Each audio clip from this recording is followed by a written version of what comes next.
La TVT au cœur de l'information.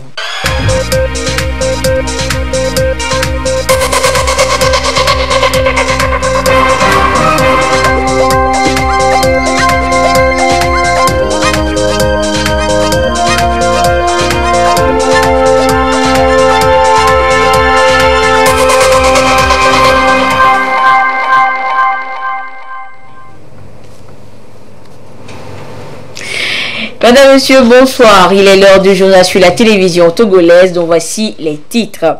Une cinquantaine de jeunes Togolais viennent de recevoir leur médaille de fin de niveau de la Fondation Mérite International de la Jeunesse. Une distinction pour leur aptitude acquise pour être des leaders à découvrir dans cette édition. Et puis, la guerre contre la corruption s'intensifie au Togo. Ce matin, les acteurs impliqués se concertent pour se doter d'outils de normes internationales pour une lutte efficace.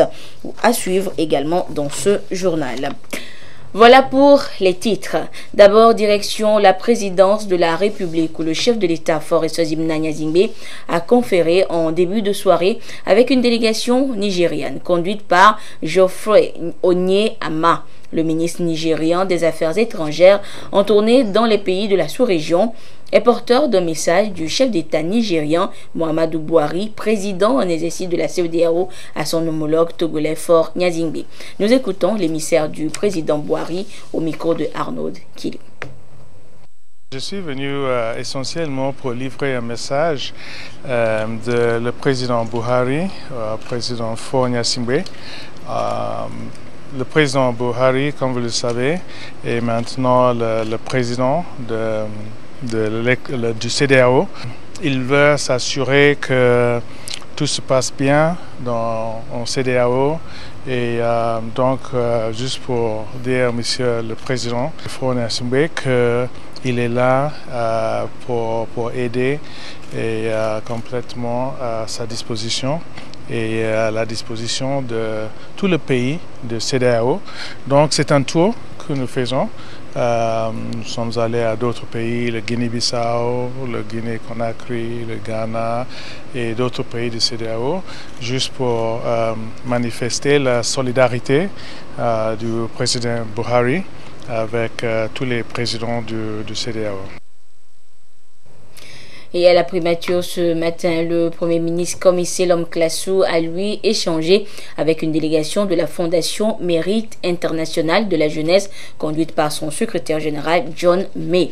Ensemble avec le Premier ministre, leurs discussions ont porté donc sur la promotion de la jeunesse togolaise en matière d'éducation informelle et de qualification en vue de contribuer à la réalisation des objectifs de développement durable ODD. Écoutons le chef de la délégation au sortir de l'audience au micro de Gérard Lagoudou. It has been a real privilege to meet His Excellency this morning, and we really talked about two important issues. Notre venue ici au Togo nous permet de consolider le leadership du Togo dans l'éducation non formelle. Certes, les jeunes apprennent des connaissances qui leur sont très utiles dans la vie en classe, mais en dehors de la classe, il y a bien d'autres aptitudes qu'ils doivent développer. Donc, à travers les programmes d'éducation non formelle, ces jeunes arrivent à acquérir ces compétences-là. Le deuxième élément, il s'agit de consolider le travail que chaque jeune est en train de faire pour l'atteinte des objectifs de développement durable. Donc, si chaque jeune dans sa communauté peut contribuer et que sur le plan mondial, nous pouvons consolider ces acquis, ça nous permettrait quand même de faire le changement requis avec les ODD. Je peux vous assurer que les échanges ont été très positifs et je remercie le leadership de son Excellence et je crois que son inspiration et son leadership permettra de toucher non seulement des centaines de jeunes au Togo, mais également concourra à toucher beaucoup d'autres jeunes dans la sous-région. In English we would say, truly, truly bowled over by the leadership of your Prime Minister. Et avant de se rendre chez le Premier ministre, M. May a remis des certificats de fin de niveau et des médailles à une cinquantaine de jeunes Togolais bénéficiaires du programme Mérite International. Durant 2 ans en moyenne, ils ont prouvé leur aptitude à conquérir le monde à travers certaines activités socio-sportives. Le compte rendu avec Chazinam Baga. Avec ces médailles Mérite Or, ces 17 jeunes Togolais se disent désormais prêts à conquérir le monde. Une aptitude acquise en 24 mois en suivant avec succès les 4 niveaux du programme Mérite International. Il s'agit d'une auto-formation à travers des activités de bénévolat au service des collectivités, de loisirs sportifs, de voyages, d'aventure et d'apprentissage. J'ai appris la couture broderie dans un atelier Saint-Olivier au niveau de Gourmet. Et j'ai également eu mon CFA, certificat de fin d'apprentissage là-bas. Et actuellement, je suis également patron d'atelier au niveau d'Aïdogom CVP. Donc, sur cette activité également, c'est là où on vous apprend à développer des aptitudes que vous avez, c'est-à-dire hormis le cursus scolaire, vous avez également un don pour quelque chose. Donc, dans ce que vous aimez, vous allez, vous apprenez. Et puis, sur ce plan, vous terminez également, on vous suit. 7 jeunes qui suivent le même programme et qui sont à un niveau intermédiaire ont reçu des médailles Mérite Argent. Pour les débutants, au nombre de 23, c'est la médaille Mérite Bronze. J'ai appris à fabriquer la pommade Ilham. Ça traite les cheveux, ça fait bien grandir les cheveux. Et j'ai appris à secourir les gens en cas d'un accident. En présidant cette cérémonie, le secrétaire général de Mérite International, une organisation basée à Londres, a félicité les jeunes pour leur effort et la qualité de leur performance qui leur vaut ces médailles. Il a également insisté sur l'importance de ce programme pour les jeunes. And the reason that it's so important is because young people growing up today. La raison pour laquelle le programme du mérite est très important est que de nos jours, des jeunes rencontrent beaucoup plus de difficultés et ils ont besoin de nouvelles compétences, de nouvelles aptitudes pour pouvoir relever ces défis-là. Donc, prendre part ou bien participer à ce programme du mérite leur permet de s'équiper de ces compétences-là, de développer ces compétences et ces aptitudes-là pour être prêts pour conquérir le monde lorsqu'ils seront à l'âge adulte. Des personnalités qui ont œuvré à l'avènement et à l'implantation du programme Mérite International au Togo ont été gratifiées de médailles Mérite Or symboliques. D'une centaine aujourd'hui, Mérite International de la jeunesse Togo ambitionne de mobiliser 100 000 jeunes dans les années à venir. Dans le monde, ils sont 1 300 000 à suivre le même programme. Et parlons toujours de la jeunesse, du bien-être de la jeunesse. Des espaces publics aménagés et sécurisés au profit des jeunes sont devenus des réalités au Togo et dans presque toutes les régions du pays.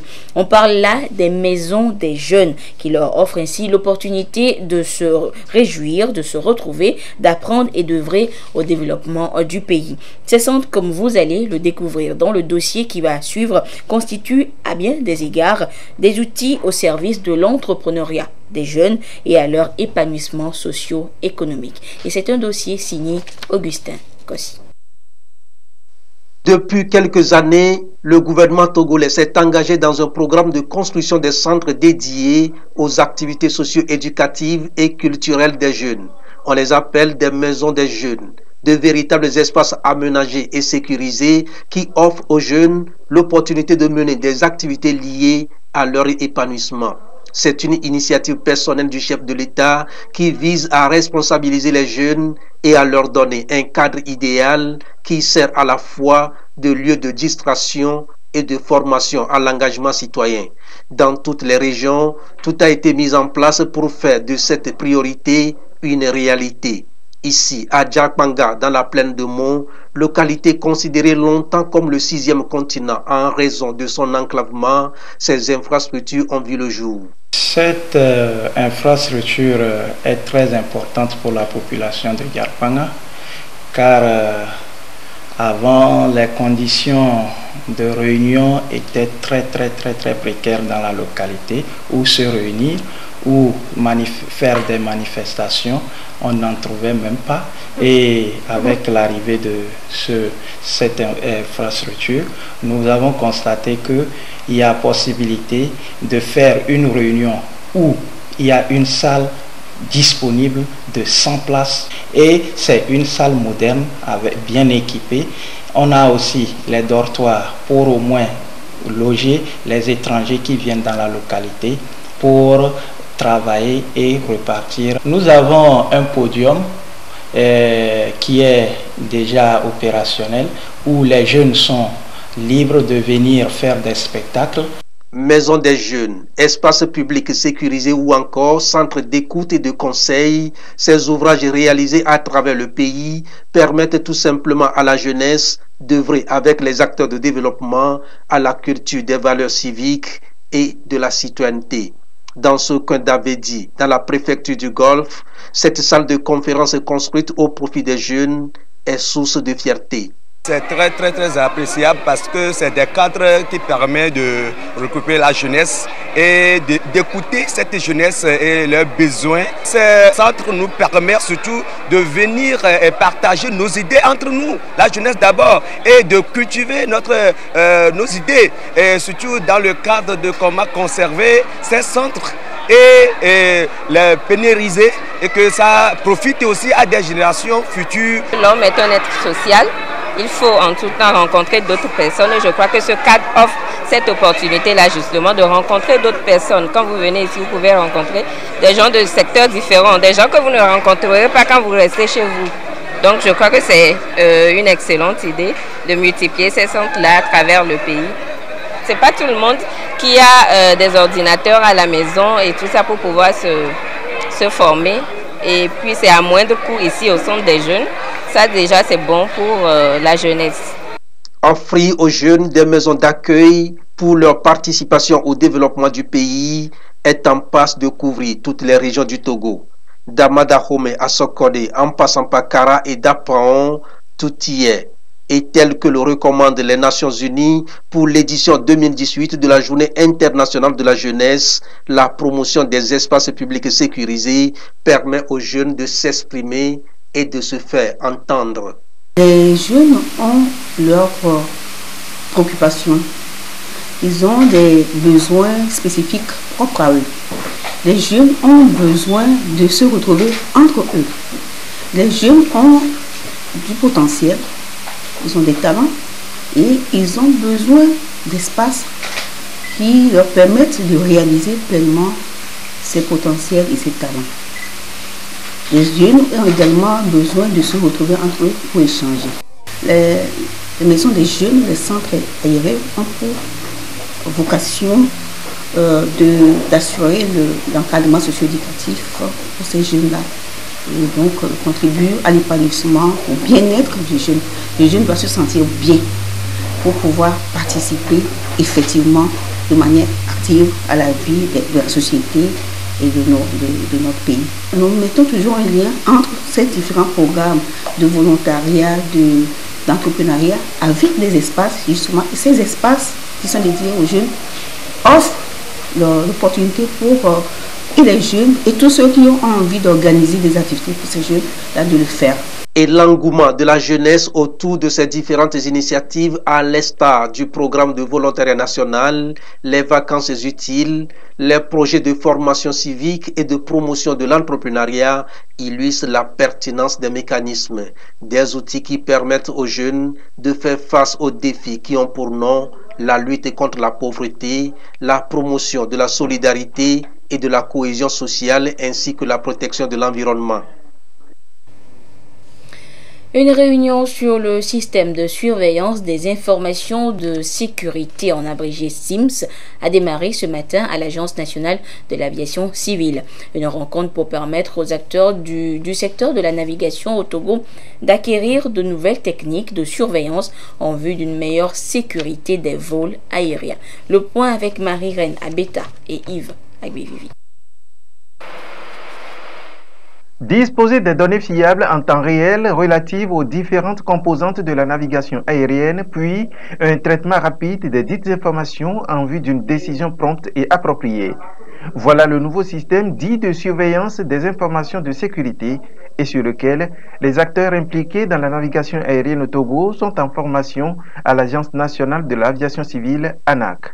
Une formation ouverte ce 6 novembre 2018 à l'initiative l'Organisation de l'aviation civile internationale, OACI. Ça consiste à utiliser les données qui existent déjà aujourd'hui sur les avions. Par exemple, l'avion transmet sa position par satellite toutes les secondes. Donc, ça veut dire qu'on sait où sont tous les avions. Ça veut dire aussi on sait, par exemple, s'ils ne sont pas sur la piste alors qu'ils devraient être sur la piste. Quelque part, les données sont là. Mais pour trouver des informations utiles pour l'humain, c'est difficile. Alors il faut les connecter à un système qui apporte cette information. Si vous regardez dans la gestion de la sécurité de l'aviation, le Togo se place en bonne position au niveau de la sous-région et en Afrique, en sa capacité de superviser l'industrie de l'aviation. Donc il était important d'abord de le reconnaître et d'utiliser les capacités et la volonté qu'il y a au niveau du Togo et l'engagement pour pouvoir bâtir ce système nouveau qui, entre autres, va permettre de renforcer la sécurité de l'aviation civile au Togo. Premier en Afrique de l'Ouest en matière de sécurité de la navigation aérienne, le Togo qui expérimentera en premier le SIMS doit davantage, selon les experts de l'OACI, impacter le secteur de la navigation aérienne. Les acteurs togolais en sont conscients. Aujourd'hui, c'est le SIMS qui va nous permettre de superviser plus efficacement nos aéronefs et surtout les opérateurs en matière de compagnie aérienne, parce que nous aurons des indicateurs et ça nous permettait de voir dans quelle mesure il faut corriger ce qui peut constituer des risques d'accident. Nous avons fait l'option de 0 risque d'avion et de 0 accident. Quand vous prenez une telle option, ça veut dire que vous devez être en mesure et à même de superviser efficacement toutes les activités aériennes en matière d'aviation. L'ouverture de cette formation sur la surveillance des informations de sécurité SIMS succède à celle de la veille sur la protection de l'environnement contre les émissions de CO2, Corsia. Le président de l'Assemblée nationale informe le public que le processus d'appel à candidature pour le renouvellement des membres de la Commission nationale des droits de l'homme CNDH est prorogé jusqu'au vendredi 16 novembre 2018 à 16h30. Il est rappelé ainsi qu'il suit les dispositions pertinentes de la loi organique numéro 2018-006 du 20 juin 2018 relative à la composition, à l'organisation et au fonctionnement de la CNDH. Les détails de ce communiqué de prorogation de délai et les pièces devant constituer le dossier de candidature sont à consulter dans le quotidien Togo Presse. Le ministère de l'économie et des finances a réuni ce matin à Lomé les différents acteurs du monde économique pour leur présenter les résultats de la performance des réformes à fin juin 2018. Il s'est agi précisément de voir les avancées réalisées par le pays en matière de réformes économiques et noter les défis à relever. Les précisions avec Carmen Madjé Akapo. L'écosystème financier du Togo a enregistré de bonnes performances ces 6 derniers mois.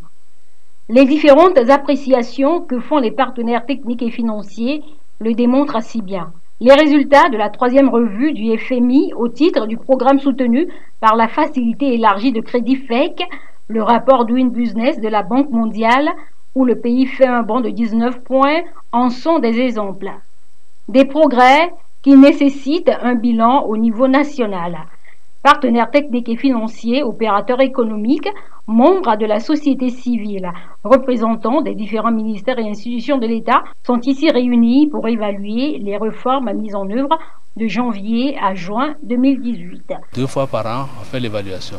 Les résultats sont très encourageants. Nous devons continuer les réformes. On est en train d'aller vers la gestion de l'État comme une entreprise.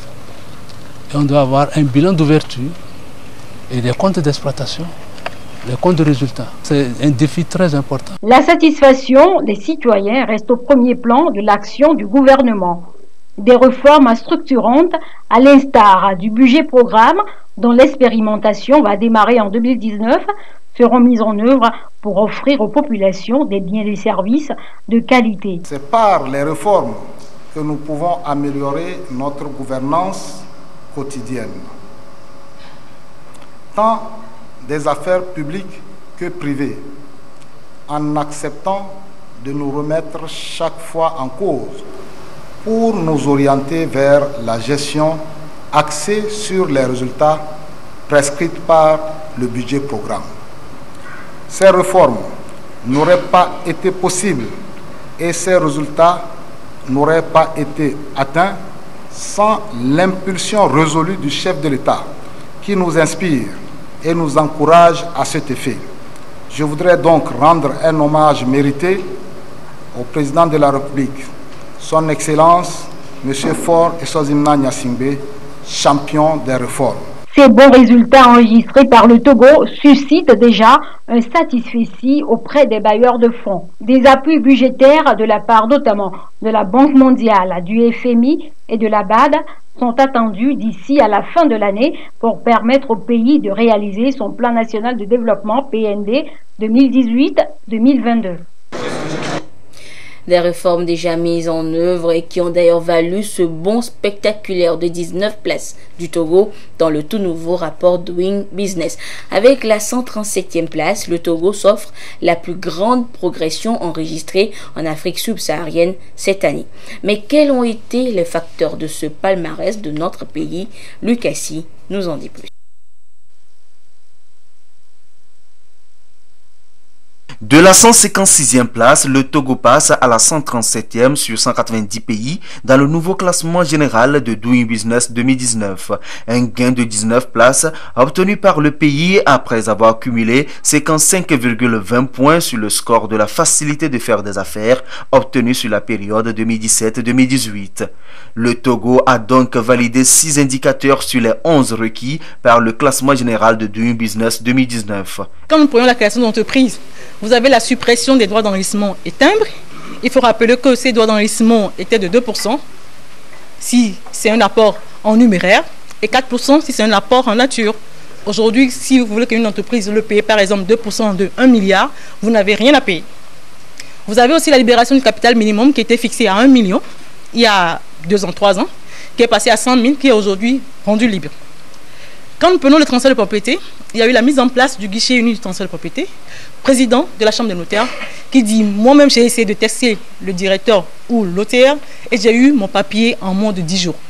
Ce qui veut dire que les réformes sont effectives et les bénéficiaires peuvent s'en féliciter et en témoigner. Il y a par exemple le permis de construire pour ce qui est de l'automatisation, où j'ai l'habitude de dire, avant il faut venir au niveau de la mairie, de l'urbanisme pour faire le dépôt, mais aujourd'hui, l'architecte, depuis là où il est, que ce soit en France, que ce soit au Burkina, peut facilement faire sa demande et avoir son permis une fois de retour à Lomé. Et en dernier ressort, vous avez tout ce qui concerne par exemple la déclaration.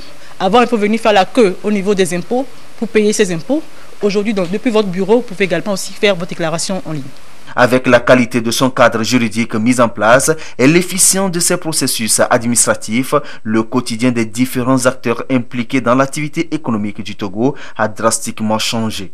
Les témoignages ne manquent pas d'ailleurs. En ce qui concerne les réformes qui ont été mises en place pour améliorer le climat des affaires du Togo, nous avions toute une batterie, exactement 7 réformes nouvelles qui ont été mises en place durant l'année 2018 et qui nous facilitent autant la création d'entreprises que les procédures administratives. Le secteur privé jouera sa partition à fond pour rester toujours compétitif et faire en sorte que, je dirais, les emplois que nous créons soient des emplois durables, des emplois décents pour permettre au pays de viser toujours beaucoup plus haut, beaucoup plus loin au niveau des objectifs avec le millénaire. Toutes ces réformes ont donc permis au Togo de se hisser encore plus haut dans le nouveau classement du Business 2019.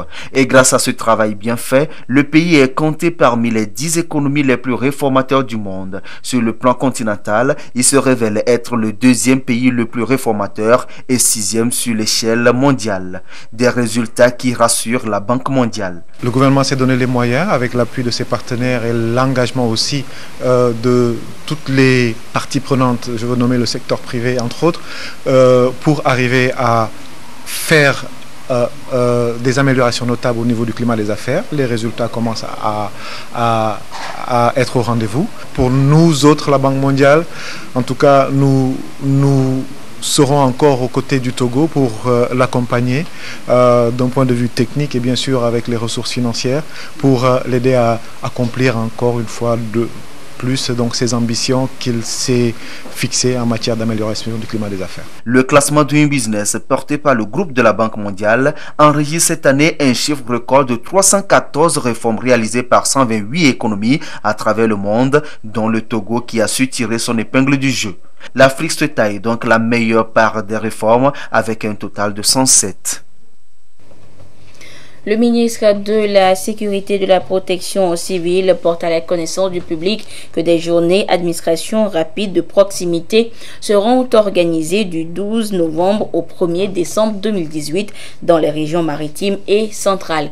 À cette occasion, il sera procédé à la délivrance dans de brefs délais des cartes nationales d'identité aux demandeurs. Les lancements officiels sont prévus le lundi 12 novembre 2018 à Thiévié pour la région maritime et le mercredi 14 novembre 2018 à Sokodé pour la région centrale. Le public est donc convié à y participer massivement. Le réseau panafricain des journalistes pour la paix et la non-violence s'engage à œuvrer pour des élections prochaines apaisées au Togo. Cette association vient de débuter officiellement ses activités, entre autres les séances de sensibilisation sur les comportements citoyens à adopter avant, pendant et après les échéances électorales. Comment Poyodé. Les élections législatives et communales au Togo, c'est dans quelques semaines. Des échéances que les uns et les autres veulent et souhaitent apaiser et sans violence. Le réseau panafricain des journalistes pour la paix et la non-violence en fait un souci majeur. Il s'engage à œuvrer aux côtés des autorités à travers notamment des séances de sensibilisation sur les conduites citoyennes à tenir. Moraliser les populations contre surtout la non-violence. Aller à une élection, ce n'est pas, après tout, chercher à casser ce qui existe, mais c'est plutôt faire prévaloir son programme d'activité ou bien son programme de société à partir duquel vous demandez au peuple de vous donner ses voix. Nous allons faire des tournées de sensibilisation, pourquoi pas même de négocier des trucs de formation entre nous, journalistes, afin que nous puissions beaucoup plus amener les uns et les autres à comprendre que nos diversités politiques ne doivent pas être source de violence. Cela ne servira à rien de casser. Cela ne servira à rien de vivre en chien de faïence. Cela ne servira à rien de vouloir pas voir pourquoi on est tombé, mais qu'est-ce qui m'a fait tomber. En ce jour de lancement officiel des activités, les responsables du réseau appellent les hommes de médias à plus de retenue afin de faire du journalisme un outil au service du développement. Ce réseau panafricain entend aussi contribuer à la lutte contre la prolifération des armes légères. La 34e édition du championnat militaire et paramilitaire de football a été ouverte cet après-midi à l'état-major général des forces armées togolaises. L'événement a été marqué par un défilé des 19 unités participantes, les discours du commissaire général de l'OTR et du représentant du chef d'état-major général des forces armées togolaises. Notons également qu'en match d'ouverture, la formation des douanes et celle de la marine se sont séparées sur un score nul de 0 but partout. Et nous vous proposerons en son et en image cette première compétition de la 34e édition du championnat militaire et paramilitaire dans nos prochaines éditions. Et puis un concert, le concert ayant marqué la célébration des 5 ans d'existence du groupe Le Chœur de l'Unité Togolaise. Un concert qui s'est déroulé le week-end dernier au Palais des Congrès de Lomé. Une ambiance bon enfant qui a permis au public de découvrir les 5 années de parcours de ce groupe musical. Revivons l'ambiance ce soir avec le compte-rendu de Viviane Moussouvi et Yasmine Kodia.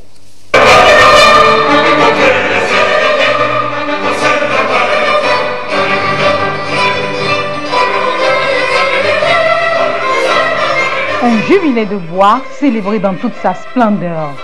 Chœur de l'Unité Togolaise a tout donné pour conquérir son public en ce jour jubilaire. Des voix mélodieuses accompagnées des instruments rythmés, le tout dans une chorégraphie pour émerveiller le public.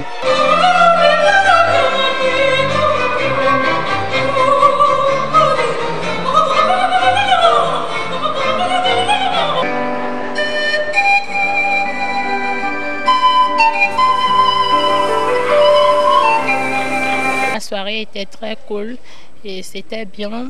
Et les chants, tous les choristes nous ont vraiment émus. C'est Alléluia que le Chœur d'Unité a chanté avec l'Orchestre National du Ghana. C'est ça qui m'a beaucoup plu parce que j'ai eu à faire la découverte du violon. Je suis ravie de tout ce qui s'est passé aujourd'hui. J'ai bien dansé. Je connaissais les chansons. Donc, quand on entend, je chante et je danse. Ça m'a trop fait plaisir.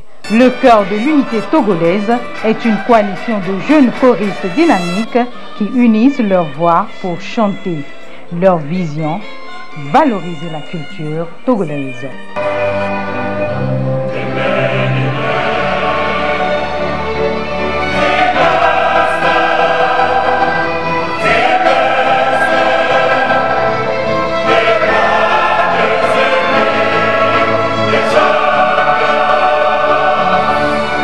C'est une joie pour nous de la célébrer et également inviter toute la population et celle d'ailleurs pour venir jubiler avec nous ces 5 ans de ce chœur-là. Le bilan est très positif. Déjà avec 5 ans, tout ce que vous venez de voir tout à l'heure dans la salle, je dirais c'est du beau. Nous avons fait beaucoup de classiques, nous avons fait ressortir des morceaux des Togolais que les gens ne connaissaient même pas. Alors, la vision principale, c'est de faire découvrir le Togo via le chœur ou via les morceaux que nous interprétons. 5 ans d'anniversaire, c'est également une opportunité pour cette chorale d'être accompagnée par l'Orchestre National Symphonique du Ghana et d'autres chorales. Un brassage pour faire de la musique un vecteur du vivre ensemble entre les peuples.